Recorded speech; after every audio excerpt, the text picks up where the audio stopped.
ఎన్నికల ప్రచారం చివరి దశకు చేరుకున్న వేళ వేమిరెడ్డి దంపతులు ప్రసన్న కుమార్ రెడ్డిపై పదునైన విమర్శలు చేశారు. నెల్లూరు జిల్లా ఇందుకూరుపేటలో దొవ్వూరి కళ్యాణ్ రెడ్డి ఆధ్వర్యంలో అత్యంత ఘనంగా నిర్వహించారు. ఎంపీ అభ్యర్థి వేమిరెడ్డి ప్రభాకర్ రెడ్డి, కొవ్వూరు ఎమ్మెల్యే అభ్యర్థి వేమిరెడ్డి ప్రశాంత్ రెడ్డిలకు ప్రజలు ఇందుకూరుపేటలో బ్రహ్మరథం పెట్టారు. ఈ సందర్భంగా వారు మాట్లాడుతూ అవినీతి పరులకు ఓటుతో గుణపాఠం చెప్పాలన్నారు. Land mafia, sand mafia, gravel మాఫియాలతో ప్రసన్న కుమార్ రెడ్డి కోట్లు గటించాడన్నారు. తమ విలువైన ఓటును సైకిల్ గుర్తుపై వేసి గెలిపించాలని గ్రామ ప్రజలు అభ్యర్థించారు. ఈ కార్యక్రమంలో పెద్ద ఎత్తున తెలుగుదేశం పార్టీ నాయకులు, కార్యకర్తలు, ఇందుకూరిపేట ప్రజలు పాల్గొన్నారు.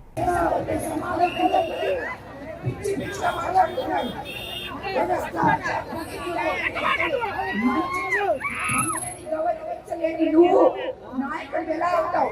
నువ్వు 6 సార్లు గెలిచుండొచ్చు, 12 సార్లు గెలిచుండొచ్చు. సంస్కారం లేని నువ్వు ఒక మహిళని నీ నోటి పరిచయాలు మాట్లాడే నువ్వు నాయకుడు ఎలా అవుతావు?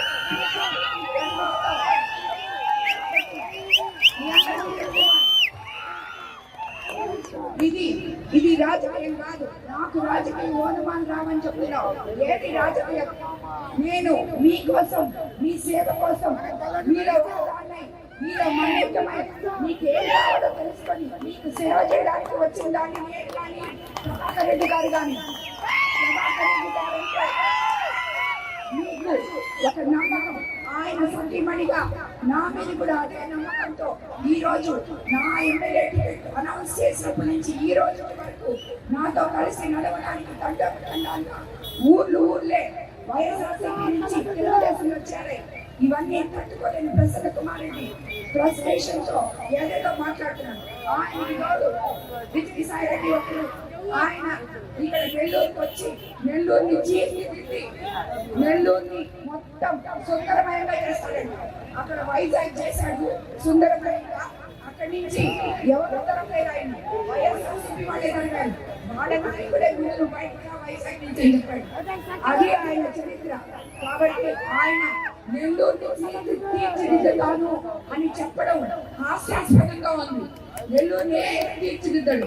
అక్కడ మనకుంటే ఈ ప్రాసెస్ ని, షుగర్ ఫ్యాక్టరీని అవకాశం ఇచ్చారంటే ఒక్క నెలగా ఎక్కువ వెళ్ళిపోతాడు. కాబట్టి మీకు అందరికీ చెప్తున్నాను, మీరు ఓటు వేసేటప్పుడు ఆలోచించండి, నిర్ణయించుకోండి. మీ విన్నట్టే వదిలేస్తున్నాను. ఇలాంటి నాయకులు మనకు అవసరంగా వాళ్ళు నీతి నిజాయితీ గురించి మాట్లాడే ఆసక్త వారికి ఎవరికైనా ఉందా? ఇద్దరికి వాళ్ళు మొత్తం అవినీతి. కాబట్టి మీరు మీకు ఇచ్చిన మాట నిలబెట్టుకునే ప్రభాకర్ రెడ్డి గారికి ఎంపీగా వేస్తే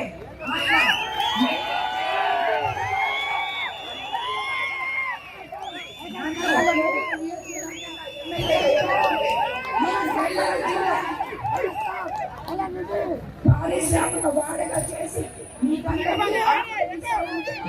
మాట ఇస్తున్నాను. అదేవిధంగా మీకందరికీ తెలుసు, మనం చంద్రబాబు నాయుడు గారిని ముఖ్యమంత్రిని చేసుకొని తెలుగుదేశం ప్రభుత్వం అధికారంలోకి వస్తే అది మీ ప్రభుత్వం.